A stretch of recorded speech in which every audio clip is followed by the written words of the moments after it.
শেষ পর্যন্ত কিনা একটা পেন। উফ, সত্যি জিজু, তুমি পারো বটে। অট্ট হাসিতে ফেটে পড়ল অর্পিতা। নীলের স্ত্রী আদ্রিতার কাকাতো বোন সে। অর্পিতার তালে তাল মিলিয়ে নীলের শাশুড়ি চিত্রাও বলে উঠল, এতগুলো লোক উপহার পাঠিয়েছে, কিন্তু তোমার মতো ভিখিরি মার্কা গিফট আর অন্য কেউ দেয়নি। নিজের স্ত্রীকে ভালোবেসে একটা উপহার দিলে যে এতগুলো কথা শুনতে হতে পারে, সেটা ঠিক ভাবতে পারেনি নীল। পরপর বাক্যবাণে জর্জরিত হয়ে নীল কিছু একটা বলতে যাচ্ছিল, কিন্তু নীলকে থামিয়ে ঝংকার দিয়ে উঠল আদ্রিতা, আমি তোমার আতলামি মার্কা কথা শুনতে চাই না। একটা ঠিকঠাক গিফট কিনে দেওয়ার মুরদ নেই, আবার বড় বড় কথা, লুজার একটা। আদ্রিতা সেন সম্প্রতি একটি বিদেশি কোম্পানির সাথে ডিল ক্র্যাক করেছে। সেই সূত্রেই বাড়িতে আজ উপহারের বন্যা বইছে। এমন সময় একটা বড় বাক্স হাতে এগিয়ে এলো বাড়ির একজন কাজের লোক।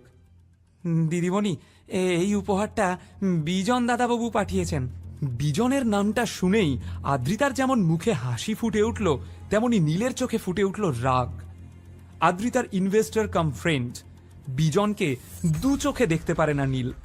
আদ্রিতা খুশি মনে বাক্সটা খুলতেই দেখতে পেল একটা লাল পার্টি গাউন, সঙ্গে একটা ছোট্ট চিরকুট।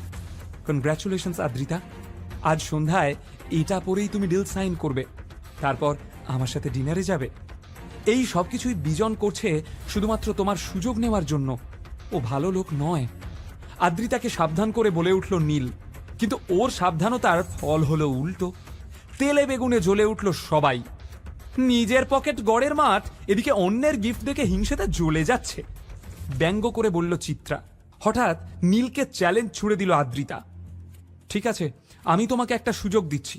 এই ড্রেসটার দাম 50,000 টাকা। আজ সন্ধ্যে 7টার আগে এমন একটা ড্রেস কিনে দাও, আমি তোমার ড্রেস পরে ডিল সাইন করব। বিজনের সঙ্গে ডিনারেও যাব না। পারবে? এইবার আর চুপ করে থাকতে পারল না নীল। নিজের দাম্পত্যকে বাঁচাতে সে মরিয়া হয়ে বলে উঠল, পারবো। শুধু দোহাই তোমাকে, ওই বিজনের সঙ্গে ডিনারে যেও না। কথাটা যেন মনে থাকে।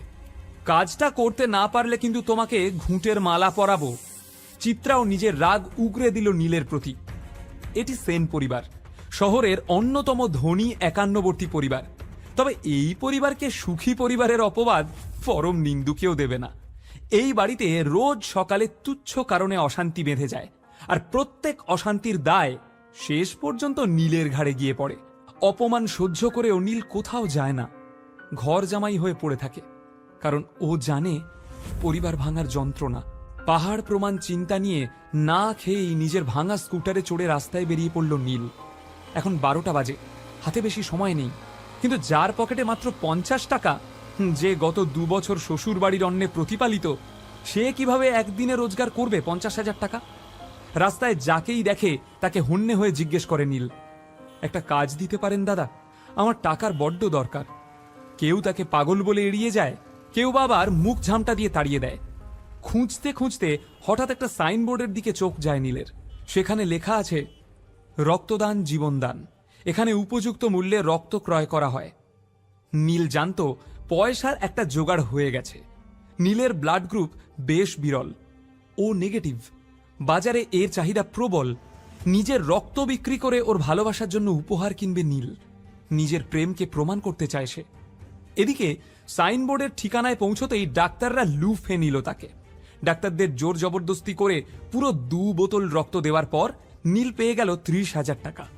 নীল ভেবেছিল 3 বোতল রক্ত দিয়ে পুরো টাকাটাই জোগাড় করে ফেলবে সে, কিন্তু ডাক্তারবাবু রাজি হলেন না। 30,000 টাকা নিয়েই নীল বেরিয়ে এলো হসপিটাল থেকে।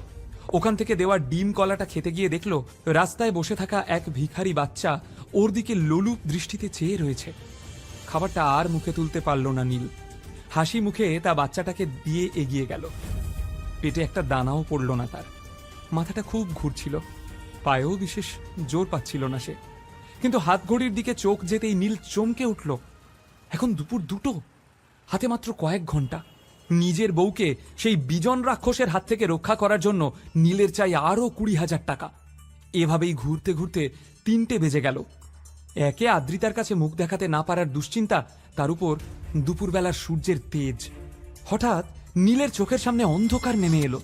সোজা গিয়ে সামনে থেকে এগিয়ে আসা একটা ফুড ট্রাকে ধাক্কা মারল সে। তারপর আর কিছু মনে নেই।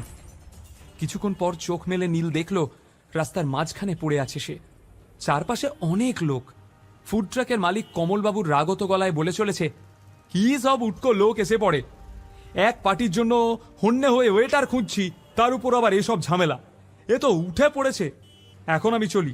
এদিকে ঘড়ির দিকে তাকাতেই নীলের বুকটা ধক করে উঠল। 3:30 বাজে। দিক বিদিক জ্ঞান শূন্য হয়ে কমলবাবুর পা চেপে ধরল সে। ক্ষমা করবেন দাদা, আপনি কি কোনো ইভেন্টের কাজে যাচ্ছেন? আমাকে ওয়েটারের কাজটা দিন না, খুব দরকার দাদা, 20,000 টাকা জোগাড় করতে হবে। নীলকে এমন কাকুতি মিনতি করতে দেখে লোকটা অবাক। মাথা ফেটে রক্ত পড়ছে আর এ কিনা তার মধ্যেই কাজ চাইছে।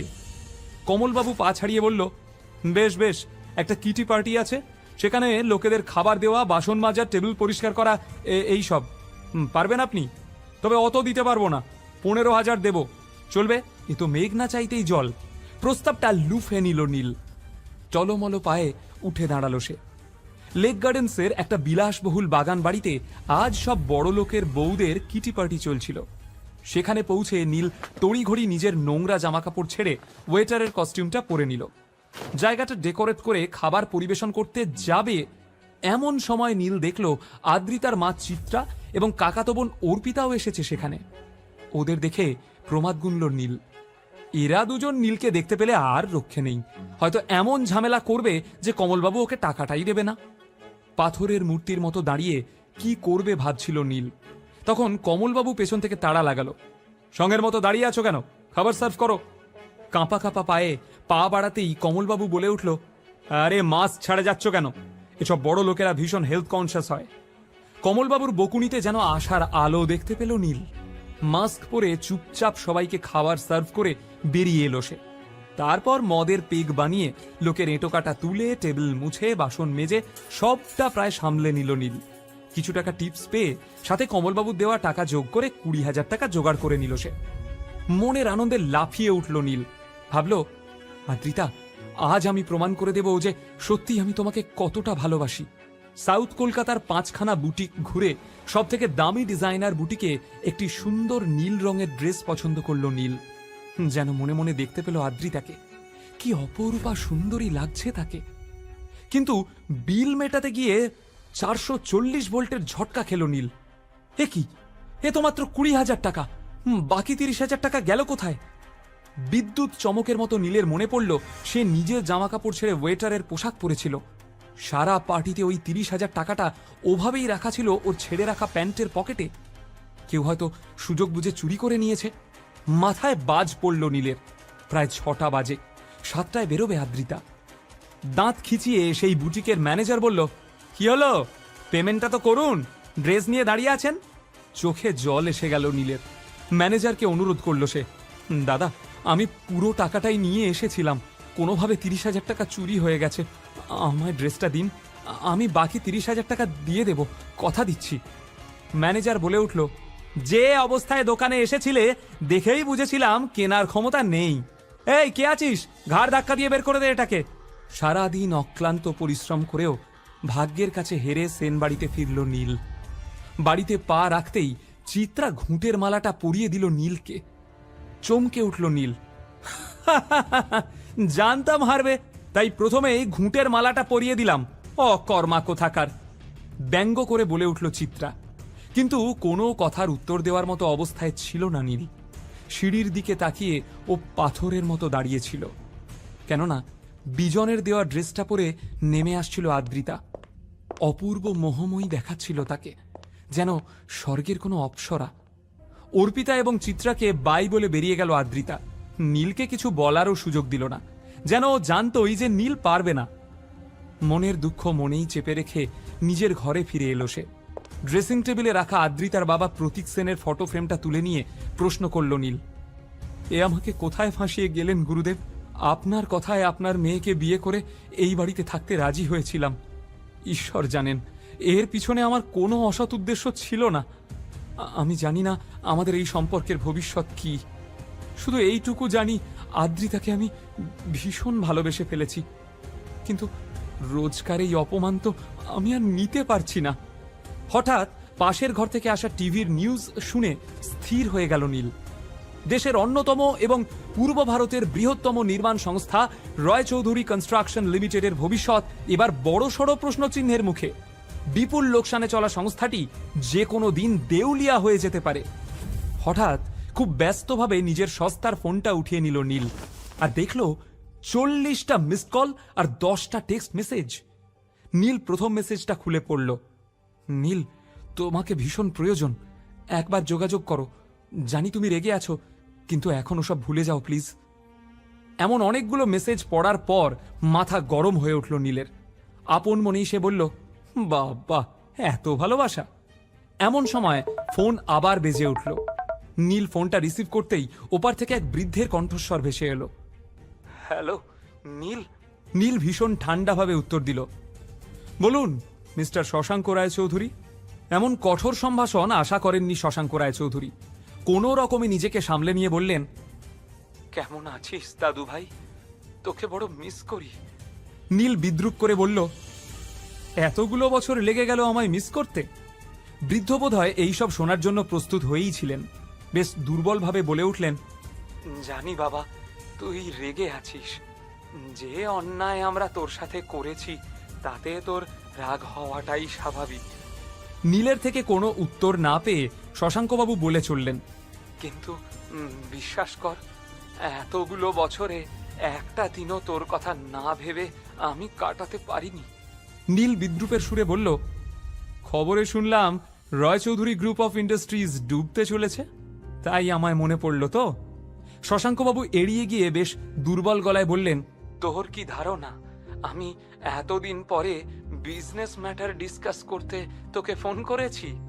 না রে পাগল, আমি তো শুধু তোর গলাটা একবার শুনবো বলে। নীল বুঝতে পারল মানুষটা এত সহজে কাবু হওয়ার নয়, তাই বেশ বিরক্ত হয়ে বলল, গলা শুনে নিয়েছেন, বাই। না না। নীলের ফোন রাখার আগেই চিৎকার করে উঠলেন শশাঙ্কবাবু, ফোন রাখিস না দাদু ভাই। আমি জানি আমাদের পাপের ক্ষমা নেই, কিন্তু আমার দাদু ভাই তো অনেক বড় মনের মানুষ। আমি জানি আমি আপনাদের মতো ছোট মনের মানুষ নই। শশাঙ্কবাবুকে কথার মাঝখানে থামিয়ে দিয়ে রীতিমতো বিরক্ত হয়ে বলে উঠল নীল। তারপর নিজেকে একটু সংযত করে বলল, আমি আপনাদের ক্ষমা করে দিয়েছি, আপনারাও ভালো থাকুন আর আমাকেও শান্তিতে থাকতে দিন। শশাঙ্ক ভীষণ ক্লান্তভাবে বলল, কিন্তু দাদু ভাই, আমি যে একেবারে ভালো নেই। অস্ত্রটা গিয়ে জায়গা মতো লাগলো। অস্থির হয়ে উঠল নীল। কেন, কি হয়েছে? পোড় খাওয়া শশাঙ্ক হাড়ে হাড়ে জানেন, যে গরু দুধ দেয় তার লাথিটাও হাসি মুখে হজম করে নিতে হয়। এতক্ষণ ধরে সেটাই করছিলেন তিনি, কারণ নীলের কাছেই আছে রয় চৌধুরী গ্রুপ অফ ইন্ডাস্ট্রিজকে বাঁচানোর জীবন কাঠি। তাই কথায় যথাসম্ভব যন্ত্রণা এনে বললেন শশাঙ্কবাবু, বয়স হয়েছে আমার, শরীরের কলকবজাগুলো এবার আস্তে আস্তে জবাব দিচ্ছে। কখন আছি কখন নেই ভীষণ দেখতে ইচ্ছা করে তোকে। আয় না একবার, একবার চোখের দেখাটুকু দেখে নিতে দে। নীল জানে এই হঠাৎ উপচে পড়া স্নেহের কারণ শুধুই ভালোবাসা নয়, কিন্তু উদ্দেশ্যটা কি সামনাসামনি না বসে সেটা বোঝা সম্ভব না। তাই না চাইতেও শশাঙ্কবাবুর সাথে দেখা করতে রাজি হয়ে গেল নীল। ঠিক আছে, কিন্তু এটাই শেষবার। তবে আমি বাড়িতে আসছি না, অফিসেই আপনার সঙ্গে দেখা করে নেব, বাই। আর কোনো কথা না বলেই ফোন কেটে দিল সে। নীল বোকা নয়, ও জানে রয় চৌধুরী গ্রুপ অফ ইন্ডাস্ট্রিজ ডুবতে বসার খবর মার্কেটে রটে যাওয়ার পরেই হঠাৎ শশাঙ্ক রায়চৌধুরী ওকে মিস করা শুরু করেছেন। এর মানে আর যাই হোক, স্নেহ ভালোবাসা হতে পারে না, কিন্তু স্বার্থটা কি? তখনই নিজের ল্যাপটপ বের করে ইন্টারনেটে রয় চৌধুরী গ্রুপ অফ ইন্ডাস্ট্রিজ সম্পর্কে যাবতীয় তথ্য সার্চ করে নিল নীল। কোম্পানির একটা গোপন তথ্য হাতে পেয়ে আনন্দে লাফিয়ে উঠল সে। চিৎকার করে বলল, এতদিনে তোদের বাগে পেয়েছি, দেখ কি করি এবার। কিন্তু প্রশ্ন হলো, সত্যি কি রয় চৌধুরী গ্রুপ অফ ইন্ডাস্ট্রিজ ডুবতে চলেছে? এতগুলো বছর পরে হঠাৎ শশাঙ্ক রায়চৌধুরী এত মরিয়া হয়ে নীলের খোঁজ শুরু করলো কেন? নীলকে তার এত কিসের প্রয়োজন? কি এমন আছে নীলের কাছে যা দিয়ে রায়চৌধুরীর কপাল আবার খুলে যেতে পারে? আদ্রিতার ভালোবাসা কবে পাবে নীল? কবেই বা ও হয়ে উঠবে এই দুনিয়ার বস?